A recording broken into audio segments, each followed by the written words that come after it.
Hello, hi everybody, how are you. तो आज आपका केमिस्ट्री गुरु गुंजन सर क्लास 11th के लिए लेक्चर नंबर 3 लेकर आया है। और 11th के स्टूडेंट को हम हर वीडियो में कुछ important point which is related to your life discuss करते हैं। तो आज के इस वीडियो में जो भी बच्चे 10th के बाद 11 और 12 में पढ़ते हैं उनसे और उनके पेरेंट्स से हमारा एक छोटा सा सुझाव है। जो बच्चे जिस जगह से 10th करते हैं उनको उसी प्लेस से 11 और 12 की पढ़ाई करनी चाहिए। और जब कुछ बेस मजबूत हो जाए, सारे टॉपिक का, सारे फंडामेंटल चीजों की जानकारी आपको मिल जाए, तभी आप आगे के प्रिपरेशन के लिए अगर अच्छा लगे तो सेम प्लेस पे कीजिए, और नहीं अगर आपको इच्छा है कहीं दूर जाकर के कोचिंग करना, कहीं बड़े जगह पर जाकर के तैयारी करना, तो आप अपनी स्वेच्छा से जो अच्छा समझें वो कर सकते हैं। लेकिन मैं सारे पेरेंट्स से यह रिक्वेस्ट करता हूं कि 10th के बाद 11-12 की पढ़ाई बच्चों के कहने पर उसे बाहर ना भेजें। जो जिस स्टेट से, जो जिस डिस्ट्रिक्ट से 10th की डिग्री ले रहे हैं, 10th की पढ़ाई किए हैं, वो उसी जगह पर 11-12 करें। और बच्चे का जब बेस मजबूत होगा तो पूरा एनसीईआरटी के साथ थोड़ा कॉम्पिटिटिव तैयारी करनी पड़ती है। वो अगर ईमानदारी से करे, घर में रह के, घर का इन्वायरमेंट में रह के, तो उसकी तैयारी के साथ साथ ब्रेन डेवलपमेंट भी बहुत तीव्र गति से होगा। और बहुत बच्चे 10th क्लास में हाईली मैच्योर नहीं हो जाते हैं कि वो अपने पेरेंट्स से जिद करके बाहर की ओर जाना चाहते हैं। तो कम से कम मैं बच्चों से और गार्जियन से यह रिक्वेस्ट करता हूं कि बच्चे जिस भी जगह से 10th पास कर रहे हैं, 11-12 के लिए फंडामेंटल चीज, बेसिक चीज, पूरा कॉम्पिटिटिव फाइट का जो बेसिक ज्ञान है उसके लिए उसको उसी जगह से 11-12 कराना उसके लिए, उस बच्चे के लिए ज्यादा ही बेनिफिशियल होगा। और उसके बाद उसका ब्रेन मैच्योर होगा, तब वह कहीं जा करके अगर चाहता है कि हम बड़े कोचिंग में जाके तैयारी करें और कंपटीशन का एग्जाम दें, तो उसके लिए हम उस समय उसको जाने की इजाजत दी जा सकती है। तो ये मेरा एक छोटा सा रिक्वेस्ट था कि अगर आपको अपने बच्चे को आपसे बहुत ज़्यादा लगाव है तो आप कोऑपरेट कीजिए और उसको जिस जगह से 10th की पढ़ाई की है उसी जगह रह के 11-12 का पूरा डिटेल, बेसिक, फंडामेंटल चीज तैयार करना चाहिए। ठीक है। 11 और 12 इतना वास्ट है कि 10th के बाद वो जो कहीं भी जाएंगे तो उनको दो तरह की पढ़ाई होती है, होम्योपैथिक, एलोपैथिक। तो बाहरी दुनिया में जनरली होम्योपैथ की तरह उसका ट्रीटमेंट होगा, लेकिन लोकल लेवल पे जिस जगह से वह 10th करता है वहां के टीचर उसे एलोपैथ की तरह ट्रीट करेंगे। सारा फंडामेंटल को क्लियर करते हुए उसको कंपटीशन के तरफ तैयार करेंगे। तो ये मेरा एक छोटा सा सजेशन था। Now today I start the third lecture of the topic some basic concept of chemistry, some basic concept of chemistry। तो इसमें हम मैटर, केमिस्ट्री मीन्स मैटर और matter means atom and molecule, ठीक है। तो केमिस्ट्री कहने का मतलब ही हो गया मैटर और मैटर का मतलब हो गया एटम मॉलिक्यूल। तो हम फर्स्ट लेक्चर में what is matter, what is chemistry and what is the relation of chemistry in other branches of science, everything is chemistry, ये सारा चीज हम फर्स्ट 2 वीडियो लेक्चर में पढ़ा चुके हैं। Classification of matter on the physical basis and chemical basis. आज के वीडियो में, इस वीडियो में हम उसी को आगे बढ़ाते हुए मैटर और एटम मॉलिक्यूल की जहां बात आती है तो सबसे पहले अब उसका 2 प्रॉपर्टीज देखना पड़ेगा। तो मैटर के पास कितना प्रॉपर्टीज होता है? 2, एक फिजिकल और एक केमिकल। तो मैटर के पास जो प्रॉपर्टीज है वो 2 तरह का प्रॉपर्टीज है, एक फिजिकल प्रॉपर्टीज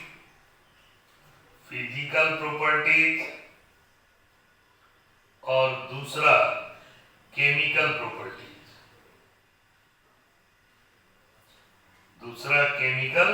प्रॉपर्टीज, ठीक है। तो physical properties without change the composition of the substance,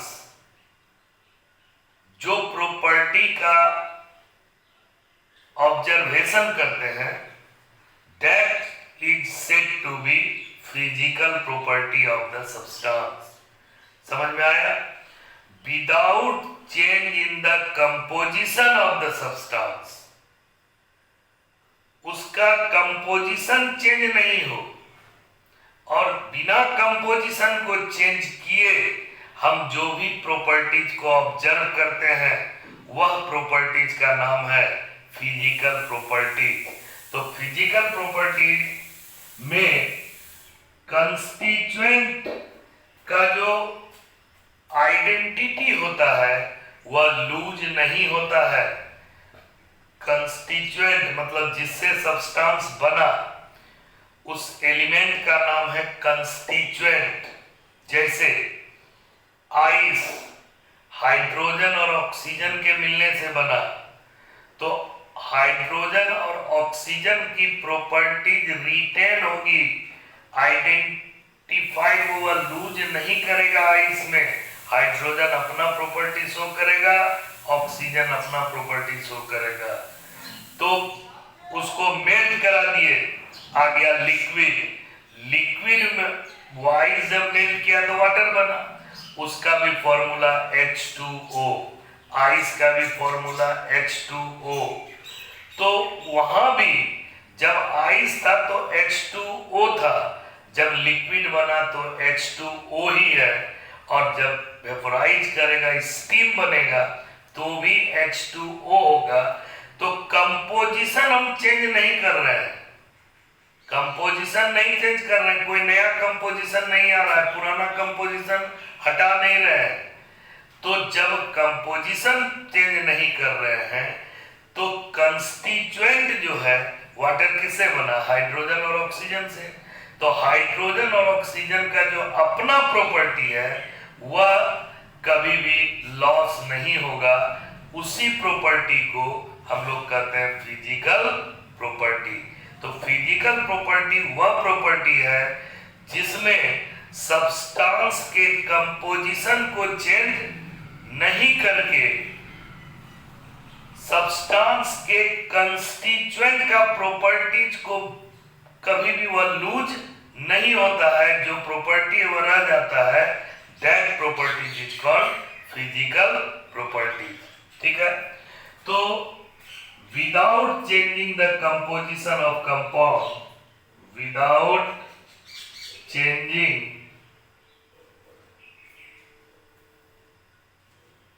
the composition of compound, composition of substance,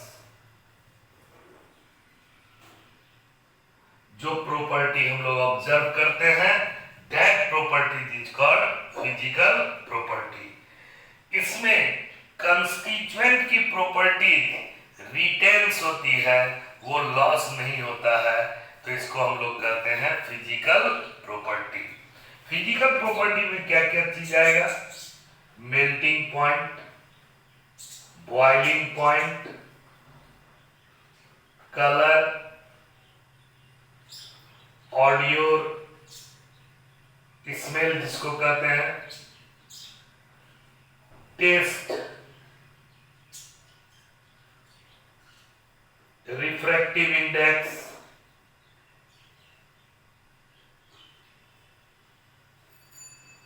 all are physical properties of the substance.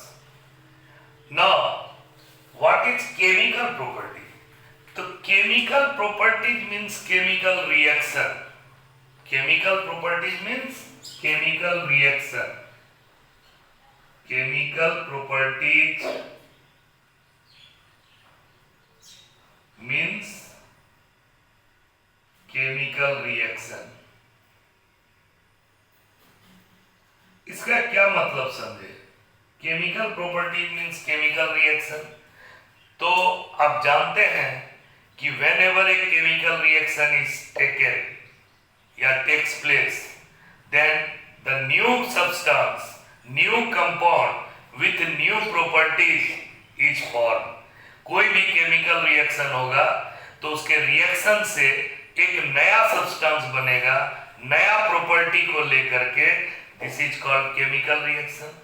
तो केमिकल रिएक्शन में composition of the substance will be changed, composition of the substance will be change. और जब composition change हो जाएगा तो constituent का property retain नहीं होगा, इंडिविजुअल प्रॉपर्टी को अब वह शो नहीं करेगा, उसका प्रॉपर्टी चेंज हो जाएगा, उसका प्रॉपर्टी चेंज हो जाएगा।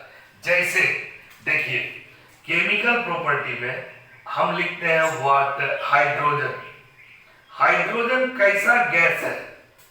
कंबस्टिबल गैस है, जलता है, जलने वाला गैस है। हाइड्रोजन कैसा गैस है? तो हाइड्रोजन का नेचर हो गया कंबस्टिबल, जलने वाला। ठीक है, अब इसको हम ऑक्सीजन से रिएक्शन कराते हैं। ऑक्सीजन, आप जानते हैं कि oxygen is the supporter of combustion. तो हाइड्रोजन जब कंबाइन किया ऑक्सीजन से तो हाइड्रोजन क्या हुआ? Combustible gas. ठीक है, जलने वाला गैस। और ऑक्सीजन उसको जलने में क्या किया? सपोर्ट किया। Oxygen is the supporter of combustion. ठीक है, जब दोनों के बीच में केमिकल रिएक्शन हुआ तो ये बन गया H2O और ये बन गया लिक्विड। तो यहाँ पे 2 लगा दें, 2 लगा दें, तो ये एक रिएक्शन हुआ कि नहीं? तो chemical property means chemical reaction. इसको रिएक्टेंट बोलते हैं, इसको प्रोडक्ट बोलते हैं। तो जब दो एलिमेंट या कंपाउंड के बीच रिएक्शन हुआ तो रिएक्शन से जो नया सब्सटेंस बना, वो नया सब्सटेंस का कंपोजिशन और नेचर और प्रॉपर्टीज भी चेंज हो जाता है। अब जैसे हाइड्रोजन कैसा गैस था? कंबस्टिबल गैस था। ऑक्सीजन कैसा गैस था? सपोर्टर ऑफ कंबशन था। तो इसका जलने का टेंडेंसी है, इसको जलाने का टेंडेंसी है। हाइड्रोजन को जलने का टेंडेंसी है, ऑक्सीजन जलाने का टेंडेंसी रखता है। लेकिन जब दोनों के रिएक्शन से वाटर बन गया तो वाटर उस आग को बुझाने का काम करता है। उस आग को बुझाने का काम करता है, आग को बंद कर देता है जलने से। तो जस्ट अपोजिट नेचर हुआ। तो ये प्रॉपर्टी जिसमें कि सब्सटेंस का कंपोजिशन क्या हो जाए, चेंज हो जाए, और उसमें कंस्टिट्यूएंट का प्रॉपर्टी भी बदल जाए। अब वाटर में ना तो हाइड्रोजन का प्रॉपर्टी रह गया, ना तो ऑक्सीजन का प्रॉपर्टी रह गया, इसका एक नया प्रॉपर्टी आ गया। This is said to be chemical property. समझ में आ गया? तो इसको हम लोग बोले केमिकल प्रॉपर्टी। तो ये हो गया आपका फिजिकल प्रॉपर्टी। क्या क्या हो गया? Melting point, boiling point, colour, odour, taste, refractive index, etc. Physical property without changing the composition of the substance. In physical property, the individual या constituent of the substance always retain, maintain their individual property.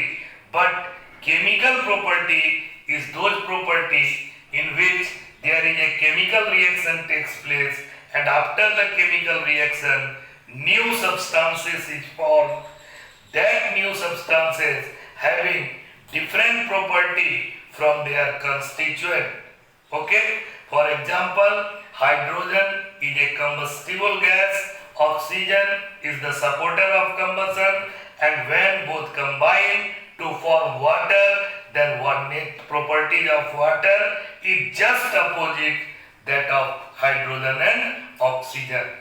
तो chemical property में composition is change, यहां लिखेंगे composition is change, और उसके कारण जो property होता है उसको केमिकल प्रॉपर्टी बोलते हैं। ठीक है, तो ये हो गया आपका physical property and chemical property. ठीक है, अब डियर स्टूडेंट, मैटर को, matter is also a physical quantity. ठीक है, तो उसको मेजरमेंट करने के लिए एक यूनिट चाहिए। ठीक है, तो वो यूनिट आपके लिए बहुत इंपॉर्टेंट होगा। तो मेजरमेंट के लिए हमको दो चीज चाहिए। मैटर के मेजरमेंट के लिए, मैटर के मेजरमेंट के लिए, मेजरमेंट के लिए कोई भी फिजिकल क्वांटिटी को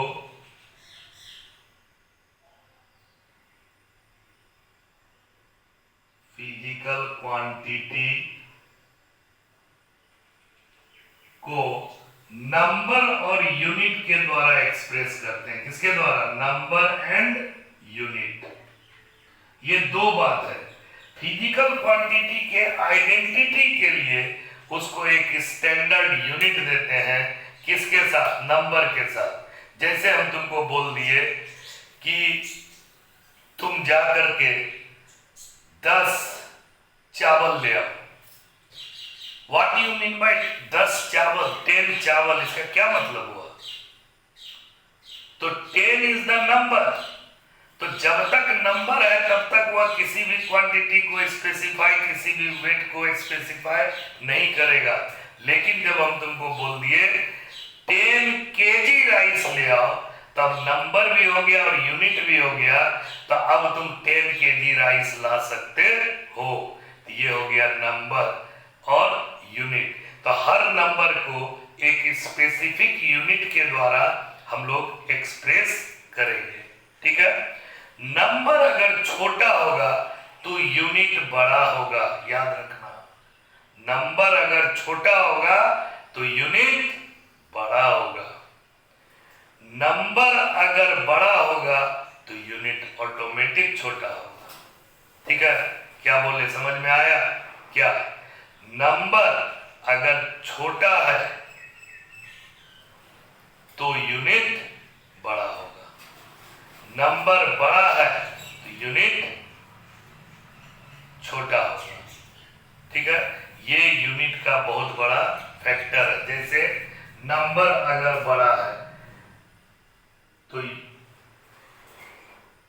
नंबर अगर बड़ा है तो यूनिट छोटा होगा,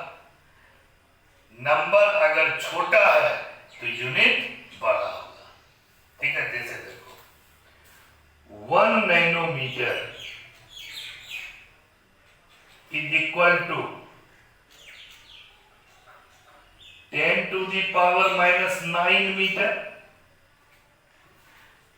तो nanometre is the smallest unit, nanometre is the smallest unit.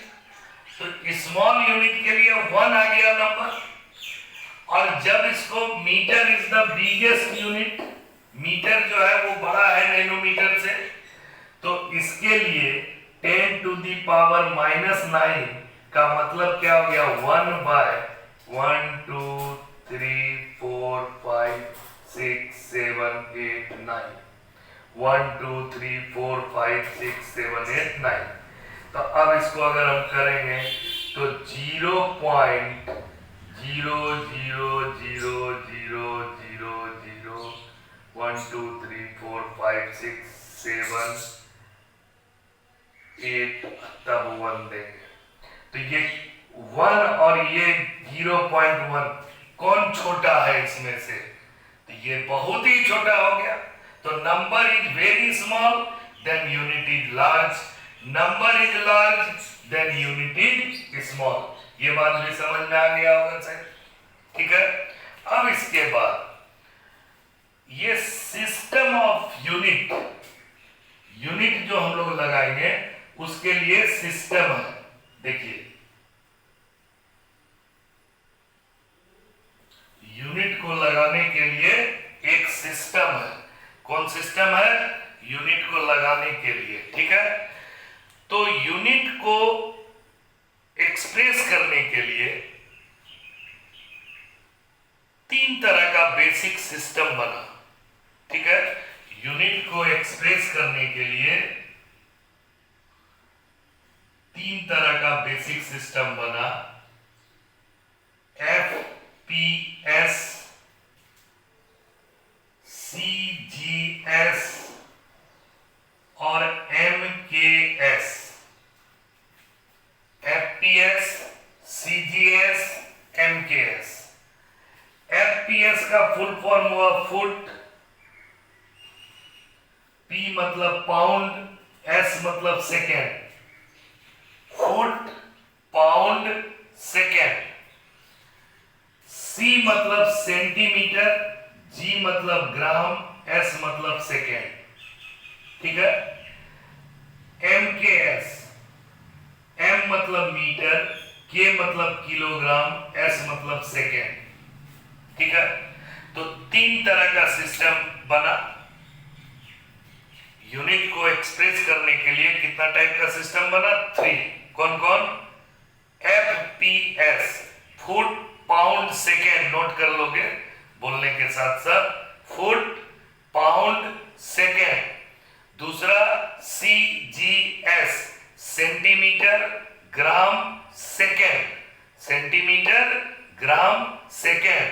और तीसरा MKS, मीटर किलोग्राम सेकेंड। ये 3 सिस्टम बना। तो जिसमें से कि FPS को इंग्लिश सिस्टम के नाम से जानते हैं। कौन सिस्टम, इंग्लिश सिस्टम। और CGS और MKS को, CGS प्लस MKS को हम लोग मैट्रिक सिस्टम के नाम से जानते हैं, METRIC, मैट्रिक सिस्टम, ठीक है। तो what is the difference between English system and matric system. English system में डेसिमल का कोई भी जगह नहीं था। इंग्लिश सिस्टम में डेसिमल का कोई भी जगह नहीं था। लेकिन मैट्रिक सिस्टम में डेसिमल के जगह को दिया गया। तब आप खुद समझ सकते हैं कि बेटर कौन होगा, मैट्रिक सिस्टम। अगर आपको बोले 2.5 kg मैंगो ले आइए, तो 2.5 kg मैंगो मैट्रिक सिस्टम से आ सकता है कि इंग्लिश सिस्टम से आ सकता है। इंग्लिश सिस्टम में 0.5 का कोई जगह ही नहीं था। वो 2 3 4 5 ऐसे करके चल रहा था, पॉइंट का उसमें कोई जगह नहीं था। लेकिन मैट्रिक सिस्टम में 2.1 भी कर सकते हैं, 2.2 भी कर सकते हैं। तो मैट्रिक सिस्टम बहुत ही अच्छा सिस्टम हुआ। अब डियर स्टूडेंट, एमकेएस सिस्टम में, किस सिस्टम में, एमकेएस सिस्टम में जो यूनिट बना वो National Bureau of Weight and Measurement, कुछ उस पर ऑब्जर्व किया और एमकेएस सिस्टम में एक ही फिजिकल क्वांटिटी का यूनिट वर्ल्ड वाइड बदलते गया। लेंथ को हम अलग यूनिट से एक्सप्रेस किए, और कंट्री वाला अलग यूनिट से किया, और कंट्री वाला अलग यूनिट से किया, और कंट्री वाला अलग यूनिट से किया। ठीक है, तो लेंथ, मास, टाइम सबको अपना अपना कंट्री वाला अपने ढंग से करने लगा। तो National Bureau of Weight and Measurement, हम बात कर रहे हैं National Bureau of Weight and Measurement 1960 में एमकेएस सिस्टम में कुछ चेंज लाया, एमकेएस सिस्टम में चेंज लाया, जिसको इंटरनेशनल बॉडी 1964 में रिकमेंड कर दिया कि that is good for expressing the physical quantity. तो एमकेएस सिस्टम को चेंज करके एसआई सिस्टम ऑफ यूनिट बनाया गया। समझ गए? एमकेएस सिस्टम का क्या प्रॉब्लम था कि उस सिस्टम के अंदर एक ही फिजिकल क्वांटिटी को अलग अलग कंट्री अलग अलग यूनिट से दिखा रहा था।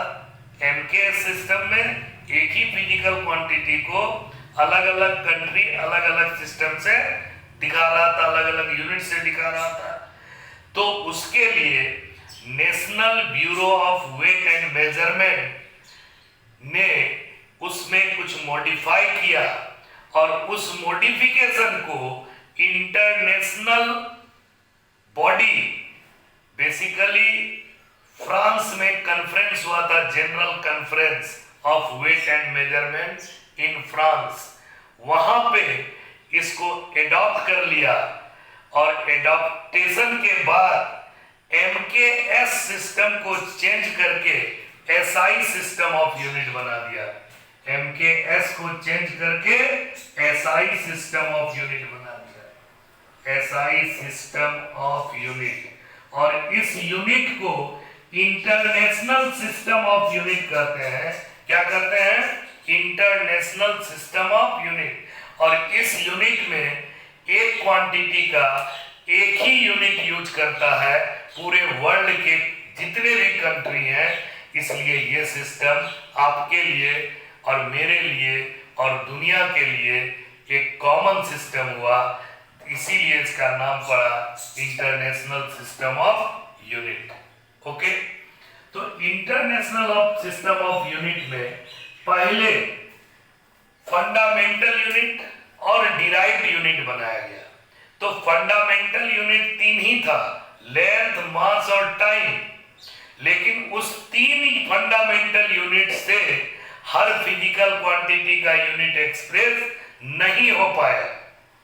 पहले फंडामेंटल क्वांटिटी 3 ही था, लेंथ, मास और टाइम। लेकिन उस फंडामेंटल क्वांटिटी से सारे फिजिकल क्वांटिटी का यूनिट डिसाइड नहीं हो पाया। तो उसको चेंज किया और 7 बेसिक यूनिट तैयार किया। कितना यूनिट? 7 बेसिक। यहां पे आपको डाटा दिया हुआ है, length, mass, time, temperature, electric current, luminous intensity, amount of substance. ये 7 बेसिक यूनिट है। Length, mass, time, temperature, electric current, luminous intensity, amount of substance. Length को L से, मास को M से, टाइम को T से, टेम्परेचर को कैपिटल T से, और इलेक्ट्रिक करंट को I से, ल्यूमिनस इंटेंसिटी को IV से। अमाउंट ऑफ सब्सटेंस को n से मोल। अब लेंथ का यूनिट क्या हुआ? मीटर। मीटर का सिंबल क्या हुआ? m। मास का यूनिट क्या हुआ? किलोग्राम। इसका सिंबल हुआ kg। टाइम का यूनिट क्या हुआ? सेकेंड। इसका सिंबल हुआ s। टेम्परेचर का यूनिट क्या हुआ? केल्विन। इसका सिंबल हुआ k। इलेक्ट्रिक करंट का यूनिट क्या हुआ? एम्पियर। इसका सिंबल हुआ A। ल्यूमिनस इंटेंसिटी का यूनिट हुआ कैंडेला। इसका सिंबल हुआ CD। अमाउंट ऑफ सब्सटेंस को मोल n, स्मॉल n, इसका यूनिट हुआ MOL। Amount of substance MOLE हुआ, लेकिन उसका यूनिट हुआ MOL। तो 7 बेसिक यूनिट है, इसको आप नोट कर लीजिएगा, ये आपके लिए बहुत इंपॉर्टेंट होगा। अब इसी बेसिक यूनिट से हम लोग डिराइव करते हैं दूसरे फिजिकल क्वांटिटी का। जैसे डिराइव्ड यूनिट किसको कहते हैं? जिसको बेसिक यूनिट से निकाला गया, डिराइव्ड यूनिट। डिराइव्ड यूनिट, तो डिराइव्ड यूनिट जैसे एरिया। एरिया बराबर क्या होता है? Length into breadth. Length into breadth, तो लेंथ भी डिस्टेंस और ब्रेड्थ भी डिस्टेंस है, और डिस्टेंस का मतलब लेंथ। लेंथ को नापेंगे किसमें? मीटर में। तो ये भी हो गया मीटर इनटू मीटर बराबर हो गया मीटर स्क्वायर। तो एरिया का डिराइव्ड यूनिट किसके बेस पे निकाले? लेंथ के हिसाब से। सिमिलरली वॉल्यूम का यूनिट होगा length, breadth and height. Volume क्या होता है? V। L into B into H। तो इसको भी मीटर, ये भी लेंथ है, ब्रीथ भी लेंथ है और हाइट भी लेंथ है, तो वॉल्यूम का यूनिट क्या हो गया? Metre cube. तो वॉल्यूम का यूनिट हम लोग इसी बेसिक यूनिट से निकाले कि नहीं निकाले? अब है फोर्स। फोर्स बराबर होता है मास इंटू एक्सेलरेशन। तो मास का यूनिट क्या हुआ? केजी। केजी क्या हुआ मास का यूनिट? एक्सेलरेशन का unit metre per second square. तो फोर्स का यूनिट क्या हो गया? KG metre per second square. तो these are called derived units. तो इंटरनेशनल सिस्टम में 7 बेसिक यूनिट बनाया गया, उसका सिंबल भी है। जहां आपको दिक्कत हो कमेंट बॉक्स में कमेंट कीजिए, हम उसका आंसर आपको दे देंगे, ठीक है। इसके बाद कुछ कन्वर्सन ऑफ यूनिट में आपको हेल्प करेगा, इसको याद करना है। 10 टू दी पावर -18 को ऑट्टो कहते हैं, ATTO, और A से स्मॉल a से डिनोट होता है। 10 टू दी पावर -15 को फेम्टो कहते हैं, small f। 10 to the power -12 को पीको कहते हैं, small p। 10 to the power -9 को नैनो कहते हैं, small n। 10 to the power 6 को माइक्रो कहते हैं, म्यू। म्यू जो 10th क्लास में पढ़े थे, रिफ्रैक्टिव इंडेक्स म्यू, ठीक है, तो इसको माइक्रो कहते हैं। 10 टू दी पावर -3 को मिली कहते हैं, small m। 10 to the power -2 को सेंटी कहते हैं, c। 10 टू दी पावर -1 को डेसी कहते हैं, d, स्मॉल d। और सिर्फ 10 को डेका कहते हैं, da। 10 टू दी पावर 2 को हेक्टो कहते हैं, h। 10 टू दी पावर 3 को किलो कहते हैं, k। 10 टू दी पावर 6 को मेगा कहते हैं, capital M। 10 to the power 9 को गीगा कहते हैं, capital G। 10 to the power 12 को टेरा कहते हैं, capital T। 10 to the power 15 को पेचा कहते हैं, स्मॉल p। और 10 टू दी पावर 18 को एक्सा कहते हैं, कैपिटल E। उसके बाद लेंथ का क्या यूनिट होगा? 1 एंगस्ट्रम, सेंटीमीटर, मीटर। तो 1 एंगस्ट्रम बराबर कितना centimetre? 10 to the power -8 centimetre. 10 to the power -10 metre. 1 nanometre बराबर 10 to the power -7 centimetre. 10 to the power -9 metre और इक्वल टू 10 एंगस्ट्रम। 1 नैनोमीटर बराबर 10 to the power 3 picometre. 1 nanometre बराबर 10 to the power 3. Similarly, the unit of mass is kg. 1 kg is equal to 10 to the power 3 gram. 1 milligram is equal to 10 to the power minus 3 gram. 1 microgram mu g is equal to 10 to the power minus 6 gram.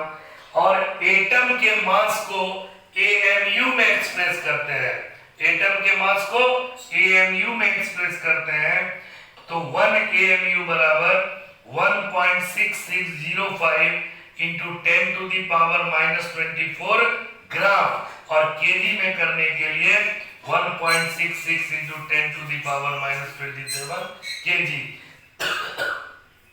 Similarly, the volume of unit is liter. 1 liter is equal to 10 centimeter cube, that is 1000 centimeter cube. 1 milliliter is equal to 1 centimeter cube equal to 1 centimeter cube. तो ये हो गया CC, centimetre cube को cubic centimetre बोल सकते हैं. 1 litre is equal to 1000 millilitre equal to 1 decimetre cube. Similarly density का SI unit KG per metre cube, CGS unit gram per centimetre cube. Reciprocal of density means क्या हुआ? Density का reciprocal volume per unit mass होगा. ये question में numerical में लिखता है नहीं है. टेम्परेचर का ऐसा unit kelvin, common unit degree centigrade. तो केल्विन बराबर डिग्री सेंटीग्रेड प्लस इतना 273.15, डिग्री सेंटीग्रेड बराबर केल्विन माइनस 273.15. अब कुछ कंट्री में फॉरेनहाइट भी होता है, तो डिग्री सेंटीग्रेड को फॉरेनहाइट में कैसे चेंज करेंगे, फॉरेनहाइट को डिग्री सेंटीग्रेड में कैसे, या डिग्री सेंटीग्रेड दिया है तो फॉरेनहाइट कैसे निकालेंगे, ये फॉर्मूला है. Degree centigrade is equal to 5/9 into degree of Fahrenheit minus 32. Degree Fahrenheit is equal to 9/5 into degree centigrade plus 32. Similarly the pressure का unit 1 atmosphere 760 TOR equal to 760 millimeter of Hg is equal to 776 centimeter Hg is equal to 1.013 into 10 to the power 5 Pascal. Pascal is the SI unit of pressure. ये inter conversion बहुत जरूरी है, इसको याद कीजिएगा.